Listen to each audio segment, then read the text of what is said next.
Hi everyone, welcome to the YouTube channel maths by Jitendra Kumar. और यहाँ BSc third semester chemistry के लिए पढ़ रहे हैं, ठीक है। जहाँ पर आपकी यूनिट नंबर 1 चल रही है केमिकल काइनेटिक्स, और आपका आज का टॉपिक है थर्ड ऑर्डर रिएक्शन। जैसा हमने zero order, first order, second order किया है, सेम वैसा ही है आपका थर्ड ऑर्डर, ठीक है। चलिए तो देख लेते हैं थर्ड ऑर्डर रिएक्शन क्या होती है। तो वो केमिकल रिएक्शन जिसमें क्या होगा, रिएक्शन का रेट डिपेंड करता है किस पे, आपके रिएक्टेंट की इनिशियल कंसंट्रेशन की क्यूब पर, ठीक है, उस पर डिपेंड करेगा। तो हम इस तरह की रिएक्शंस को बोलेंगे थर्ड ऑर्डर रिएक्शन, जिसमें आपका रिएक्टेंट जो होती है, रिएक्टेंट की इनिशियल कंसंट्रेशन पर डिपेंड करे, इनिशियल कंसंट्रेशन की पावर 3 पर डिपेंड करेगा आपका रेट, उन्हें बोलेंगे हम थर्ड ऑर्डर रिएक्शन। जैसे आपका एग्जांपल है 2FeCl3 SnCl2, ये कन्वर्ट हो रहा है आपका 2FeCl2 प्लस SnCl2 में। यहाँ पर देखो मॉलिक्यूल्स, नंबर ऑफ मॉलिक्यूल्स बोले जाते हैं, number of molecules of reactant is called molecularity of the reaction.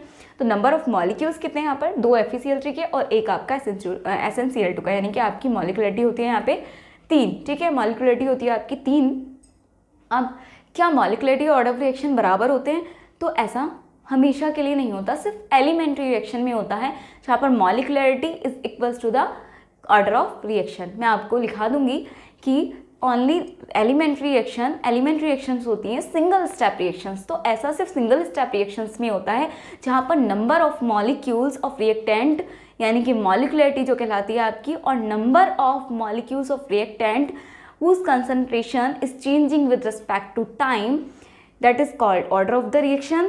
तो उसमें क्या होता है, molecularity and order of reaction will be the same, ठीक है, only in the elementary reaction.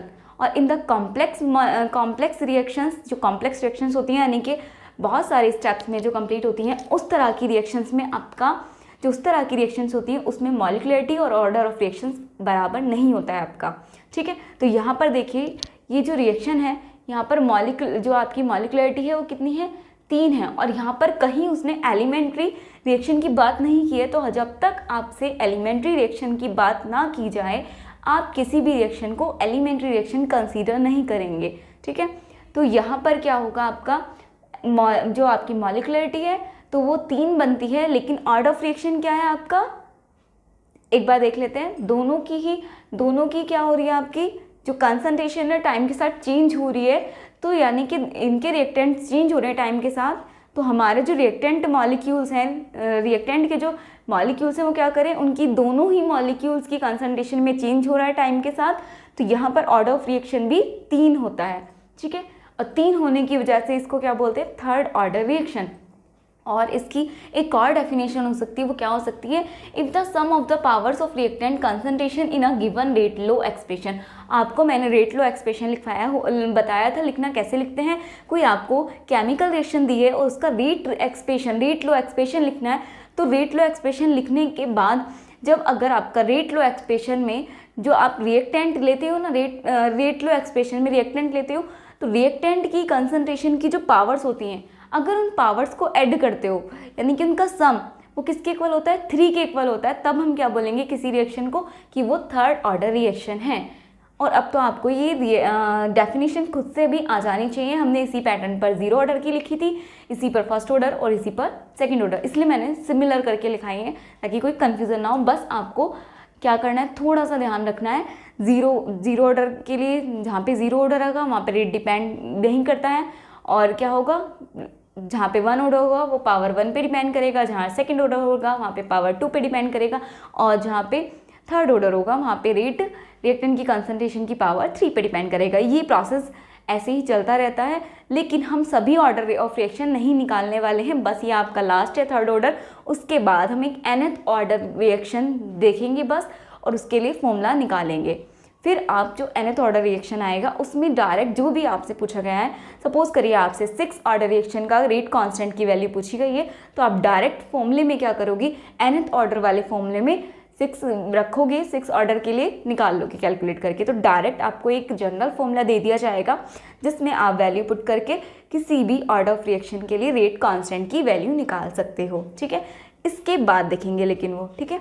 चलिए, तो सेकंड जो आपकी होती है सेकंड डेफिनेशन वो भी आपको समझ आ गई है कि अगर किसी केमिकल रिएक्शन का हम रेट लॉ एक्सप्रेशन लिखते हैं और उसमें जो आपके रिएक्टेंट मॉलिक्यूल्स हैं उसकी कंसंट्रेशन, उनकी कंसंट्रेशन का सम 3 आ जाता है, तो हम कहेंगे कि वो थर्ड ऑर्डर ऑफ रिएक्शन है।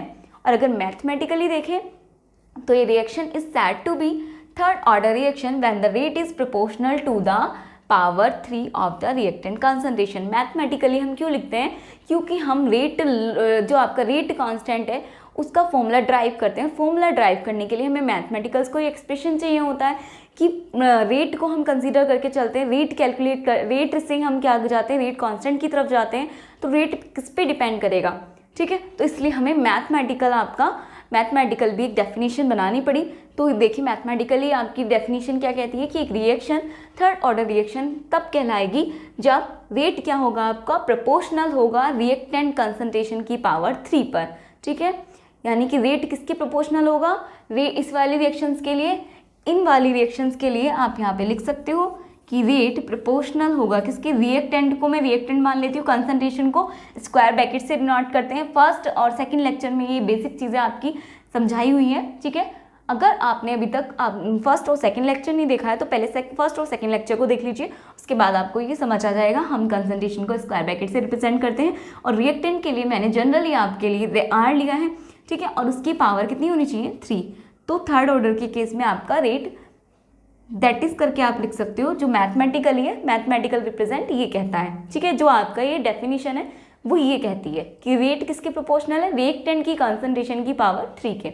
चलिए एक बार ये डेफिनेशंस नोट करिए, उसके बाद हम अपना रेट लो एक्सप्रेशन के थ्रू अपना रेट कांस्टेंट की वैल्यू कैलकुलेट करते हैं, ठीक है। चलिए फटाफट से नोट डाउन करिए इसको।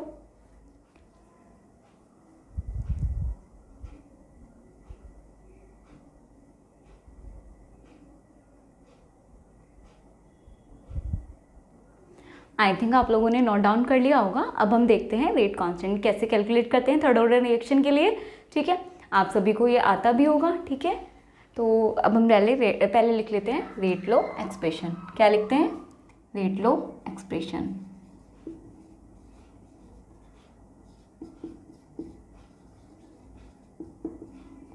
रेट लो एक्सप्रेशन, तो इसके लिए हम क्या करेंगे, रेट लो एक्सप्रेशन तो हमें कोई अगर केमिकल रिएक्शन दी जाएगी तभी तो हम रेट लो एक्सप्रेशन बता पाएंगे ना उसका। तो सबसे पहले एक रिएक्शन कंसीडर कर लेते हैं। मान लीजिए आपकी कोई भी रिएक्शन, मान लीजिए लेट कोई भी रिएक्शन A2P ही मान लेते हैं, जनरल रिएक्टेंट ये है और आपका प्रोडक्ट, ठीक है। ये हो गई आपकी A2P कोई रिएक्शन। अब देखिए T इज इक्वल्स टू 0, यानी कि इनिशियली जब आप लोगे, स्टार्टिंग में आप लोगे तो स्टार्टिंग में आपके पास सिर्फ रिएक्टेंट की कंसंट्रेशन होती है, प्रोडक्ट की 0 होती है। और टाइम के साथ साथ रिएक्टेंट की कंसंट्रेशन डिक्रीज होती जाती है और वो कन्वर्ट होती जाती है प्रोडक्ट में। तो प्रोडक्ट तो इंक्रीज होता जाता है और जो आपका रिएक्टेंट की कंसंट्रेशन है वो डिक्रीज होती जाती है। तो हमने इनिशियली देखा है, तो इनिशियली तो सिर्फ A प्रेजेंट होगा, यानी कि रिएक्टेंट प्रेजेंट होगा, उसकी कंसंट्रेशन A मान लेते हैं और प्रोडक्ट क्या होगा आपका 0। और आफ्टर टी सेकेंड या टी टाइम मान लीजिए, आफ्टर टी टाइम आपका कुछ भी हो सकता है, 2 मिनट, 3 मिनट, 5 मिनट, ठीक है। टी टाइम पर ये हो गया आपका A माइनस एक्स, कुछ डिक्रीज हो गया इसमें से क्वांटिटी, और वो क्वांटिटी एक्स कहाँ गई है, यहाँ पर, ठीक है। और यहाँ पर एक्स क्या है आपका, deformed of reactant and formed of product, ठीक है। Amount of deformed of reactant and amount of formed of product, x ये होता है। चलिए ठीक है, यहाँ पर आप चाहें तो लिख भी सकते हैं, नहीं तो इसकी कोई नीड नहीं है। चलिए अब आगे देखते हैं। यहाँ पर t is equal to T A minus X, ये हो गया आपका x, ठीक है। अब आगे स्टेप में हम क्या करेंगे इसमें, तो आगे स्टेप में हम इसमें करने वाले हैं इसको rate of third order reaction का लिख लीजिए। Rate of third order reaction इसके लिए निकालिए, रेट कितना हो जाएगा, रेट बराबर हो जाएगा, रेट को रिप्रेजेंट करते हैं हम जनरली dx/dt से, और वो आपको पता है प्रोडक्ट रिएक्टेंट के केस में होता है माइनस। और माइनस क्यों लेते हैं हम, माइनस लेते हैं क्योंकि जो रिएक्टेंट की कंसंट्रेशन है वो टाइम के साथ साथ डिक्रीज होती जाती है, ठीक है। तो ये हो गया आपका रेट।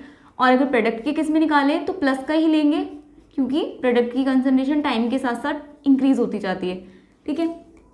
ये होता है आपका। और अगर मैथमेटिकली रिप्रेजेंटेशन देखें तो वो किसके इक्वल होता है, मैथमेटिकल रिप्रेजेंटेशन देखें, चलो अभी फिलहाल इतना ही रखते हैं, नेक्स्ट लाइन में देखेंगे इसको, ठीक है।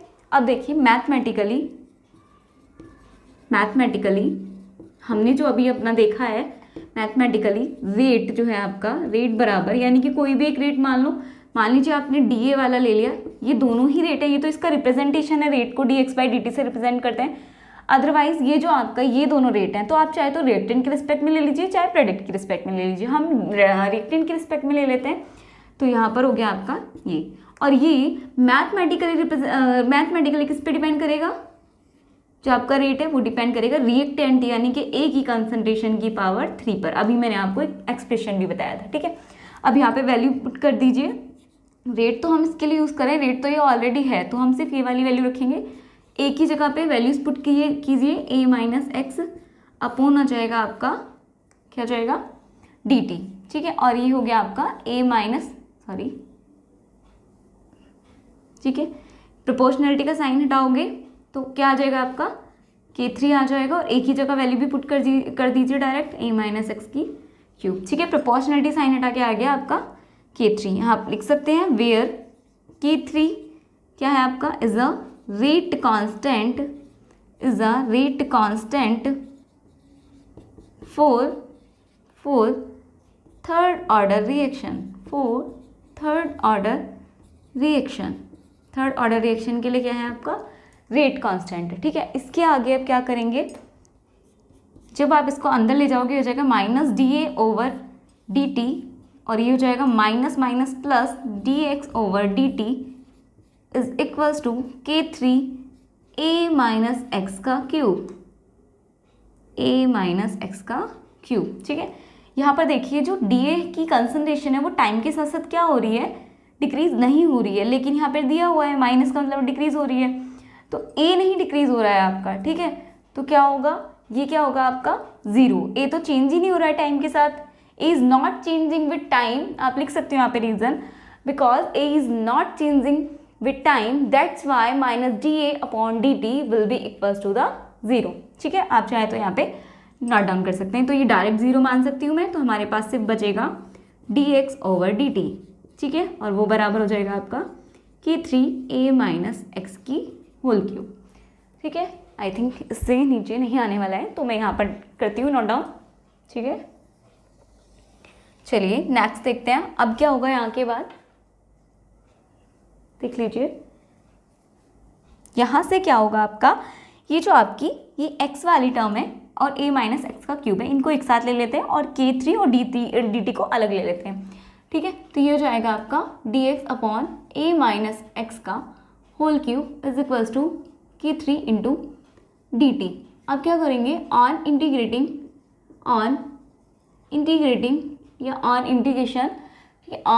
इंटीग्रेटिंग बोथ साइड, दोनों साइड से क्या करोगे, इंटीग्रेशन करोगे तो क्या हो जाएगा आपके पास, और किसकी रेस्पेक्ट में करोगे, 0 to x, कंसंट्रेशन तो 0 to x के रेस्पेक्ट में होगी, और टाइम होगा आपका किसके रेस्पेक्ट में,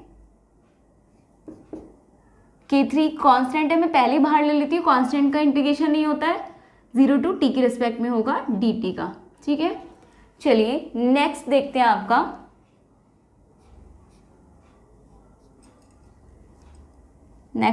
आपका, अच्छा अब आपके लिए क्वेश्चन भी देती हूँ, जस्ट अभी मेरे माइंड में आया है, आप सभी को कमेंट करके उसका आंसर बताना है, ठीक है।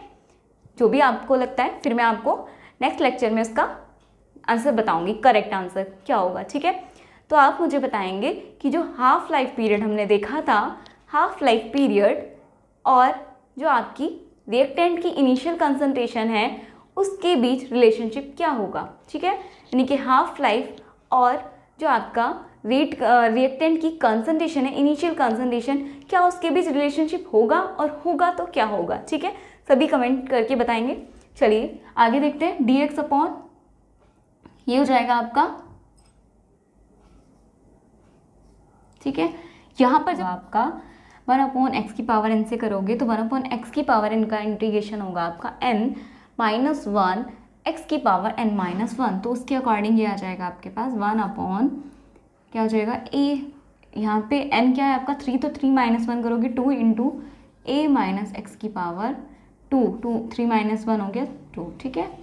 यहाँ पे अभी लिमिट नहीं रखी है हमने, ये हो जाएगा आपका K3 इंटू ये हो गया डी टी का, टी आएगा और लिमिट आएगी आपकी 0 to t। जब आप इसकी वैल्यूज़ पुट करोगे तो जब इसमें आप पहले x रखोगे upper limit minus lower limit, तो ये क्या हो जाएगा 1/2 इंटू a माइनस एक्स का होल स्क्वायर, ठीक है। और यहाँ पर हो जाएगा, ये तो एज इट इज रहेगा, minus upper limit minus lower limit.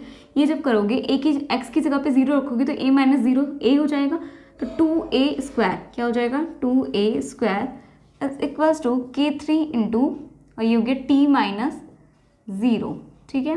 जब यहाँ से आप करोगे तो इधर तो आपका एलसीएम आ जाएगा, इसको t माइनस 0 को डायरेक्ट t लिख लीजिए, ठीक है, डायरेक्ट t। तो ये आप जब एलसीएम लोगे तो क्या आ जाएगा, इसका एलसीएम लीजिए 2a माइनस एक्स का whole square into 2a square, और ये आ जाएगा 2a स्क्वायर, जिसके नीचे जो नहीं होता वो जाएगा इधर, ये जाएगा माइनस ये जाएगा 2a माइनस एक्स का होल स्क्वायर, और ये इस वाले ब्रैकेट पे लगा दीजिए क्योंकि अभी आपको अंदर होल स्क्वायर भी खोलना है। ये हो जाएगा आपका k3 इंटू टी, ठीक है। अब यहाँ पे जब आप करोगे इसको तो जाएगा 2a स्क्वायर माइनस ऐसे ही पहले अंदर खोल लेते हैं उस फॉर्मूले को, 2 ऐसे ही a माइनस b का लगाओगे तो a square plus b square minus 2ab, ठीक है। वो वाला फॉर्मूला आपका लग गया है। अभी 2 की मल्टीप्लाई नहीं हुई है इसलिए हमने इसको ब्रैकेट से बाहर रखा है। इसको भी कर लो, 2 2 4 a square into a minus X का whole square is equals to k3 into T, ठीक है। जब आप इसको फर्दर सॉल्व करोगे तो 2a स्क्वायर माइनस ये हो जाएगा, डायरेक्ट मैं 2 की भी मल्टीप्लाई करते चलूँगी, इसमें जब आप माइनस करोगे 2a स्क्वायर, इसमें करोगे माइनस प्लस, माइनस हो जाएगा माइनस 2x स्क्वायर, ये हो जाएगा माइनस माइनस प्लस क्या हो जाएगा 4ax, ठीक है। अपॉन में आ जाएगा आपका 4a square into a minus X का whole square is equals to k3 into T. अब नेक्स्ट स्टेप में देखो क्या होगा, ये माइनस और ये प्लस दोनों कट, माइनस 2a स्क्वायर से प्लस का 2a स्क्वायर दोनों कैंसिल हो गया। अब बचता क्या है आपका माइनस 2x स्क्वायर प्लस, ठीक है, प्लस आएगा आपके पास प्लस 4ax अपॉन में आ जाएगा 4a square into a minus X का whole square is equals to k3 into T. क्या आ गया आपके पास, ये आ गया -2। अब इसमें से जो कॉमन लिया जाएगा उसे कॉमन लेके कट करेंगे, ठीक है। चलिए तो कैंसिल आउट करते हैं अब इसको, ठीक है। मैं यहीं पे लिख देती हूँ, इससे आपको नोट डाउन करना भी आसान रहेगा, ठीक है। यहाँ पर देखिए इसमें क्या करेंगे, 2 कॉमन ले लीजिए, ऊपर से 2x कॉमन ले लीजिए, ठीक है। बचा यहाँ पर 1x और यहाँ पर बचा 2a, तो हम पहले 2a को लिख लेते हैं, प्लस का है और माइनस का आ जाएगा आपके पास x, ठीक है। यहाँ तक में कोई प्रॉब्लम नहीं। अपॉन में आ जाएगा 4a square into a minus X का होल स्क्वायर इज इक्वल्स हो जाएगा आपके पास k3 इंटू टी। यहाँ से ये कितना होगा 2 2 4 कट हो गया, ठीक है। यहाँ पर आया आपका x 2a minus x upon हो जाएगा 2a square into a minus X का whole cube is equals to k3 into T, ठीक है। यहाँ से आपको पता है रेट कांस्टेंट की वैल्यू निकालनी है सिर्फ हमें, ठीक है। तो हमें k3 को एक साइड रखना है बस, और t को भी इसके साथ ले जाइए, तो हो जाएगा x 2a minus x upon में t into 2a square into a minus X का होल, सॉरी क्यूब नहीं है स्क्वायर है, ठीक है। चलिए अब यहाँ पर इसको बॉक्स में बंद कर देते हैं, ठीक है, अदरवाइज ये भाग जाएगा, हमने इतनी मुश्किल से ट्राई किया है। चलिए तो ये क्या है आपका, this is the rate constant, this is the rate constant for third order reaction. जल्दी से नोट डाउन करिए, फिर हम देखेंगे इसकी यूनिट और उसके बाद हम देखते हैं इसका हाफ लाइफ पीरियड, ठीक है। फटाफट से नोट डाउन कर लीजिए, ये आपका आ गया rate constant third order reaction के लिए। चलिए एक बार मैं फिर से समझा देती हूँ। हमने एक रिएक्शन मानी, इनिशियल कंसंट्रेशन ये और आफ्टर टी ये हो जाती है। आपको रेट के अकॉर्डिंग पता है, रेट हमने फर्स्ट लेक्चर में सेकंड लेक्चर में डिस्कस किया था आई थिंक। फिर उसके बाद ये आपका रेट, इसके कलर मैथमेटिकली रेट क्या होगा आपका a क्यूब के, ये कहती है आपकी according to third order of reaction, ठीक है। यहाँ से हमने क्या किया, a की वैल्यूज पुट की, a माइनस एक्स कंसंट्रेशन की, यहाँ पे k3 क्या आपका रेट कांस्टेंट है। यहाँ से आप जब इसको सॉल्व करोगे dA ओवर dt क्या होता है 0 होता है, यहाँ से ये सॉल्व करके आ गया, इंटीग्रेशन करोगे, इंटीग्रेशन करने के बाद आप ये तो सारा कैलकुलेशन है मैथ की सिंपल, कैलकुलेशन के बाद आपके पास K3 की वैल्यू आ जाती है एंड उसके बाद हम कैलकुलेट करने वाले हैं यूनिट ऑफ रेट कांस्टेंट। ठीक है, चलिए नोट डाउन करिए जल्दी से।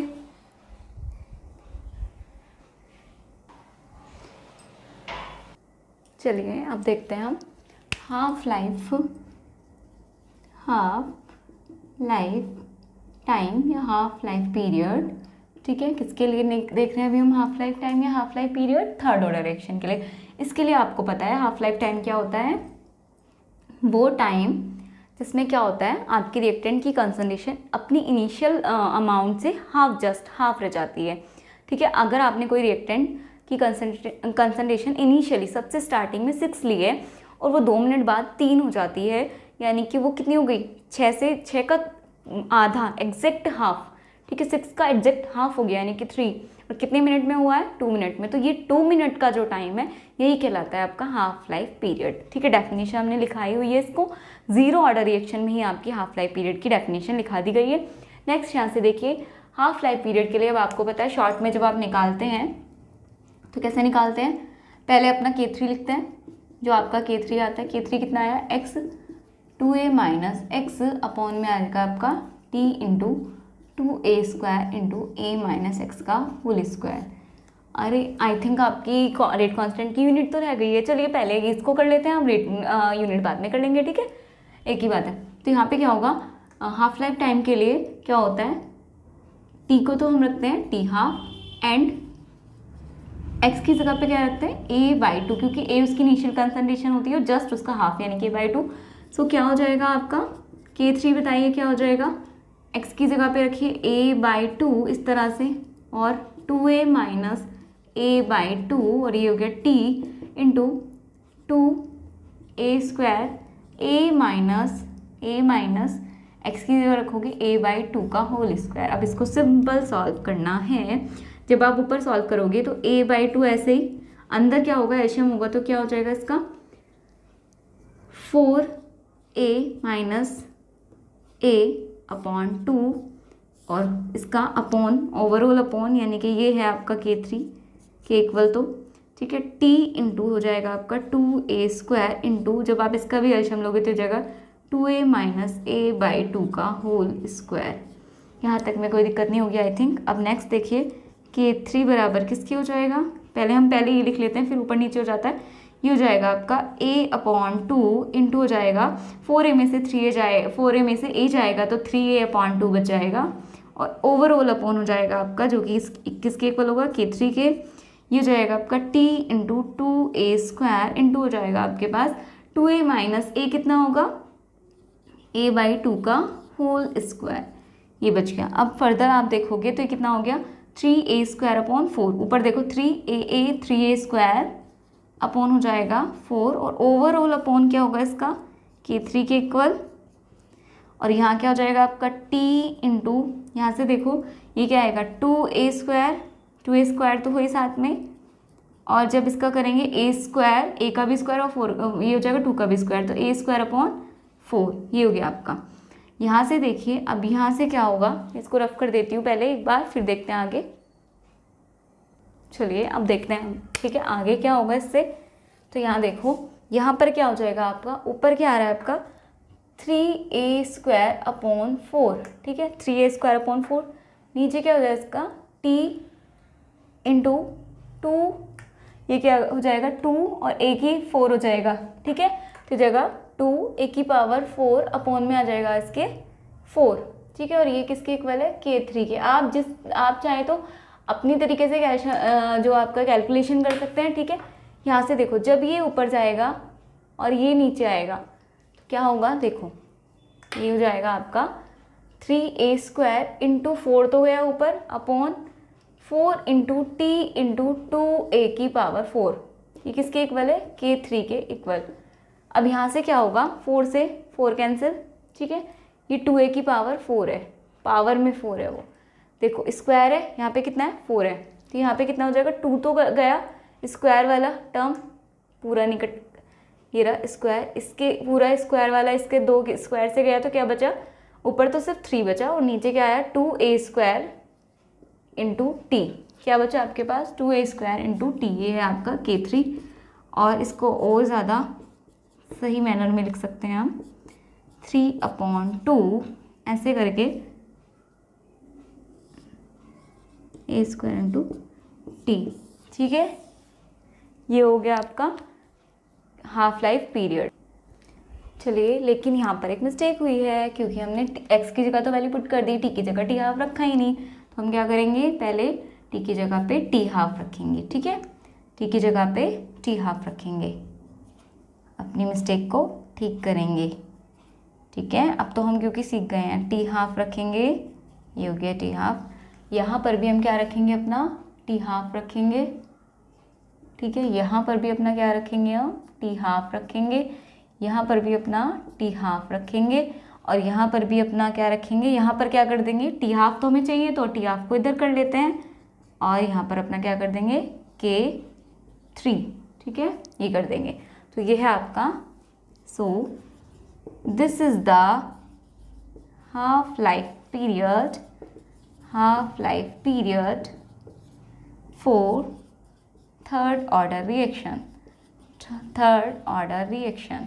ठीक है, चलिए अब नेक्स्ट देखते हैं हम, इसकी यूनिट रह गई है अभी।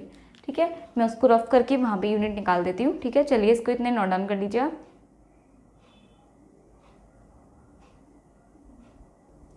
चलिए अगेन, यूनिट बहुत इजी है, unit of rate constant. Unit of rate constant कैसे निकालेंगे, अपने फॉर्मूले के अकॉर्डिंग निकालेंगे। फॉर्मूला ये है आपका, तो फॉर्मूला क्या कहता है आपका, K3 क्या कहता है फॉर्मूले के अकॉर्डिंग। अगर हम देखें यूनिट x क्या आपकी कंसंट्रेशन, तो x की यूनिट क्या आई कंसंट्रेशन में, इंटू 2a - x भी क्या है आपकी कंसंट्रेशन, ये भी कंसंट्रेशन में आई, अपॉन t क्या आपका टाइम में आएगा, इंटू a² भी तो कंसंट्रेशन होती है, a कंसंट्रेशन होती है तो कंसंट्रेशन का स्क्वायर हो जाएगा। ठीक है, और a - x भी क्या होती है आपकी कंसंट्रेशन और कंसंट्रेशन का स्क्वायर हो गया।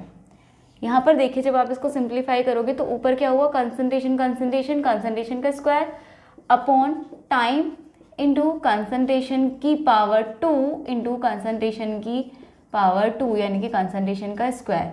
यहाँ पर भी K3 की यूनिट यही आ रही है। चलिए आगे देखते हैं, एक स्क्वायर वाली यूनिट से एक स्क्वायर वाली यूनिट कैंसिल, आपके पास बचता है ऐसे 1 अपॉन कंसंट्रेशन की पावर 2 इंटू टाइम। क्या करिए, अब इसको पूरे को अगर मैं इसको ऊपर ही लिख के ले जाऊं तो कंसंट्रेशन की पावर कितनी हो गई, -2 इंटू क्या हो गया आपका टाइम इनवर्स। ठीक है, ये हो गया। जब आप इसे खोलोगे तो कितना हो जाएगा, कंसंट्रेशन की जगह रखोगे मोल पर लीटर की पावर -2 इंटू हो गया आपका टाइम इनवर्स। यहाँ आप लिख सकते हो, मेंशन कर सकते हो, क्योंकि जो आपकी C बराबर किसके होता है N/V के, यानी कि कंसंट्रेशन किसके बराबर है आपका मोल पर लीटर के। कंसंट्रेशन किसके बराबर है आपके मोल पर लीटर के, देखिए। ठीक है, तो जब ये होता है आपका, ये आप साइड में ब्रैकेट में लिख सकते हैं। ठीक है, अब यहाँ से क्या हुआ है, यहाँ से जब इसको खोलोगे तो मोल की पावर कितनी हो जाएगी -2 और लीटर की भी -2 होगी, है ना, इंटू टाइम इनवर्स हो गया आपका। अब क्या करिए, एक ही लाइन में लाना है ना आपको यूनिट, तो लीटर को भी ऊपर ले जाइए, तो मोल तो -2 इंटू लीटर -2 है, ऊपर जाके हो जाएगा प्लस, यानी कि लीटर स्क्वायर इंटू हो जाएगा आपका टाइम इनवर्स। ये आ गई है आपकी टाइम इनवर्स, टाइम की पावर -1, ये आ गई है आपकी unit of rate constant. So आप लिख सकते हो, सो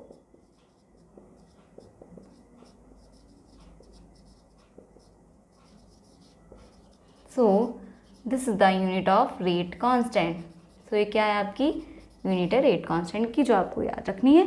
एक तो आपका ये फॉर्मूला इम्पोर्टेंट है यूनिट का, दूसरा हाफ लाइफ वाला इम्पोर्टेंट है, और थर्ड आपका ये वाला जो आपने निकाला है, क्या निकाला है ये आपने, रेट कांस्टेंट, ये इम्पोर्टेंट है। ठीक है, चलिए इनको सबको नोट डाउन कर लीजिए फटाफट से, जल्दी से नोट डाउन कर लीजिए। रेट कांस्टेंट की वैल्यू, हाफ लाइफ पीरियड की वैल्यू और यूनिट की वैल्यू रेट कांस्टेंट की, ये किसके लिए निकाला है हमने आज, थर्ड ऑर्डर रिएक्शन के लिए। ठीक है, जल्दी से नोट डाउन करिए।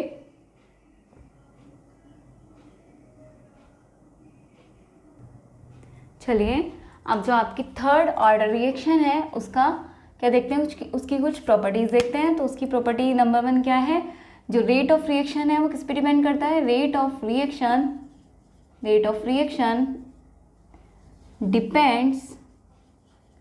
Depends directly on the cube of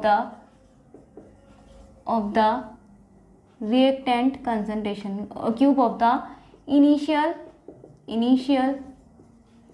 concentration of reactant। आपको पता है रिएक्टेंट की इनिशियल कंसंट्रेशन के क्यूब पे डिपेंड करता है। तो अगर हम ग्राफ प्लॉट करेंगे किसके बीच में, रेट के लिए, थर्ड ऑर्डर के लिए और कंसंट्रेशन के बीच में, तो आपका ग्राफ आएगा कुछ इस तरह से। ठीक है, चलिए एक और चीज़ देखते हैं। क्या देखेंगे, हम देखेंगे टी हाफ और जो आपकी इनिशियल कंसंट्रेशन है उसके बीच में ग्राफ क्या होता है। तो ये भी क्या करता है, आपका टी हाफ भी डिपेंड करता है किस पे, स्क्वायर पे इनिशियल कंसंट्रेशन की। ठीक है, तो आप लिख सकते हो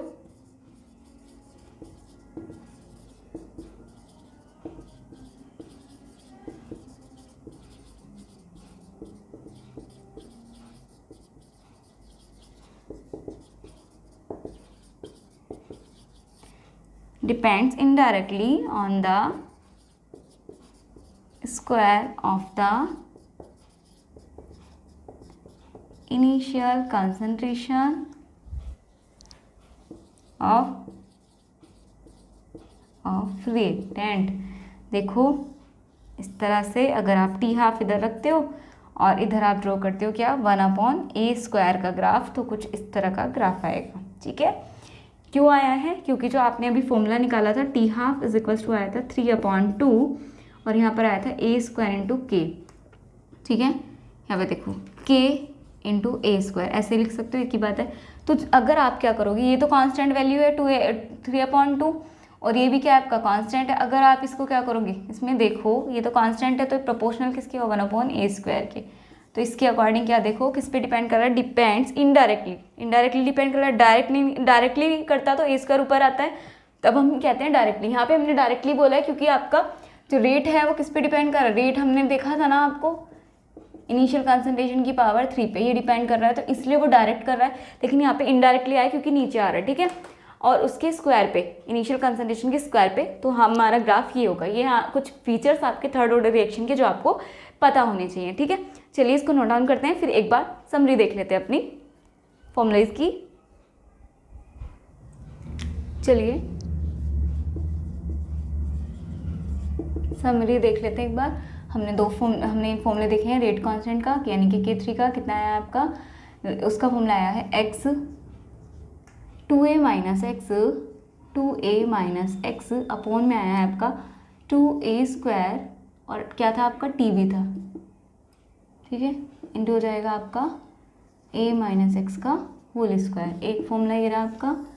सेकंड आया आपका यूनिट कितनी आई है इसकी, यूनिट बताइए कितनी आई है इसकी, मोल की power -2 litre square into time inverse. ठीक है, यह है थर्ड। अगर हम देखें इसकी थर्ड, आपका टी हाफ निकाला है हमने। टी हाफ कितना है इसका, 3/2 इंटू k इंटू a²। ठीक है, और तो इसमें है ही नहीं।